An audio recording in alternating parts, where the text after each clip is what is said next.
the Hall of Fame. The Georgia Soccer Hall of Fame recognizes the achievements of outstanding Georgia soccer participants whose accomplishments and effect upon the sport merit the highest acclaim. The Hall of Fame honors the pioneers throughout the history of Georgia soccer. Each of those inducted has had a unique and lasting impact on soccer in Georgia. For 15 years, the Georgia Soccer Hall of Fame has inducted the finest soccer innovators and leaders in the state. Today, we induct a man who encompasses all of these qualities, Maurice Frenchie Lafreniere. To accept Frenchie's induction is Brent Bennett. Brent Bennett?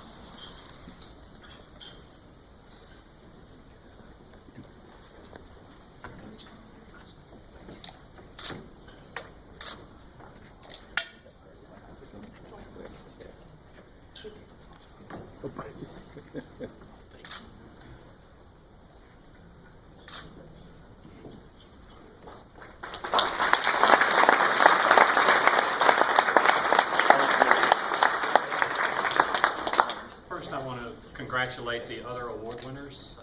I know Frenchie would be so proud to be included in this group, and with the achievements that you have made and been recognized for here, he would be so happy about this. And I also want to recognize the Georgia soccer administrators, the people who helped make this possible.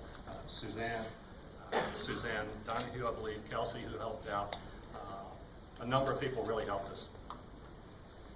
It's a great day for Southside soccer, let me say that.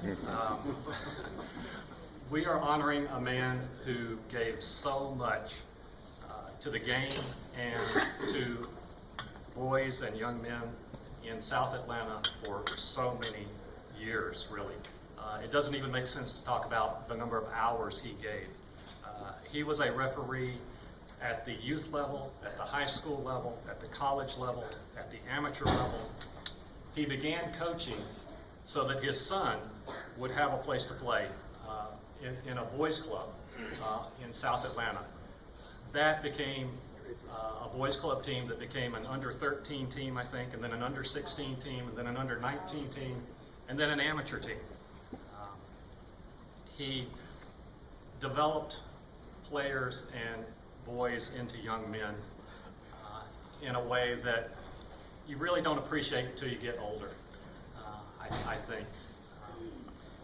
And I've been thinking about how we recognize coaches and players who have 100 victories or 200 victories or 300 victories. And I got to thinking about it, and I know during the time I played for Frenchie, we were playing in a winter season that went from, I think, September to April. We played in a summer season that was June, July, and August. We played league tournament games. And in between all of that, we would play tournaments in North Carolina, in Kentucky. We would go up to Toccoa Falls regularly to play tournaments. We even played at the federal penitentiary, which is a scary experience. You want to make sure your name's on the list that lets you out. But basically, anywhere there was a field and a couple of nets and somebody who wanted a game, Frenchie seemed to make it happen, and we were there to play, and it was just amazing. So when you think of that, it's really a very conservative estimate to think that we played 50 games a year. But Frenchie also started a club system. And so he not only had one team, he had two teams that he was going on. And eventually there was a third team.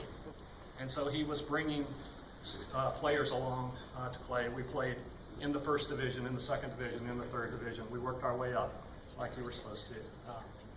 And we won a lot of games. And so it's not unreasonable to think that Frenchie, as a coach, probably had his imprint on 600, 700, 800 wins, and was very successful. Let me talk for just a second about Frenchie as a coach. Frenchie was not, probably not what you would expect as a coach all the time. He certainly wasn't shy about letting you know when you were messing up on the field. He'd tell you where your head was and where it needed to be. And frankly, we were a pretty mouthy group, and we'd tell him to sit down, relax, Frenchie. And that's when you'd hear it from the sidelines. Constructive criticism. I'm just giving you a little constructive criticism. But more than that, there are so many things that he taught us. He taught us about dependability. He was always there. The fields were always ready. He made sure the fields were mowed and marked off. And his son Ed, who I'm really sorry isn't here today, but Ed was out there helping him. The nets were always up. Everything was always ready. He taught us about discipline. We always had to do our drills before we could do the fun stuff that we wanted to do, because we were going to play some really strong team with a really strong player. We played our game, and I think part of Frenchie's genius was that he let that game come to us. We played our style. We played a fast game, not always the prettiest game, but we knew that any loose ball was going to be our ball, and it was a winning combination. The most Frenchie would ever do would be to call you over before a game and say, keep an eye on number 7. That was it. And so his confidence in us just grew confidence in ourselves. He also taught us about inclusion. In a time when there was a Greek team and a German team and a British team and a Hispanic team, we were a collection. We had Julio, the Colombian. We had Chico, the Brazilian. We had Tokes from Trinidad, I think. We had Robert, the Nigerian. We had Andreas from Mexico. If players wanted to play and they fit in with us, and we welcomed everybody. I think we even had a couple of guys that would come down from the north side and play with us, which was a big deal back then. And let me sort of wrap it up by saying that in his later years, Frenchie really taught us about grace too. As he got older, and we would go visit with him and sort of try to make amends for all those times we told him to sit down and relax, Frenchie would say, "Oh man, don't worry about that." If he were here today, I am sure that he would say, "It was never about me, it was about the players." It was about the players. He was a players referee, he was a players coach.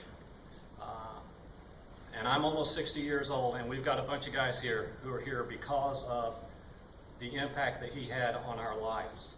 So you coaches don't ever doubt whether or not you're having an impact on a young man's life or a young woman's life. It makes a difference. And I am so happy that we can be here today. I know if there is such a thing as a heaven, Frenchie's up there getting the field ready for us. Maybe talking to a couple of the angels saying, "No, those boys aren't really so bad." And again, thank you so much for this recognition. It's just an honor to be able to speak on behalf of the players and the family. Thank you so much.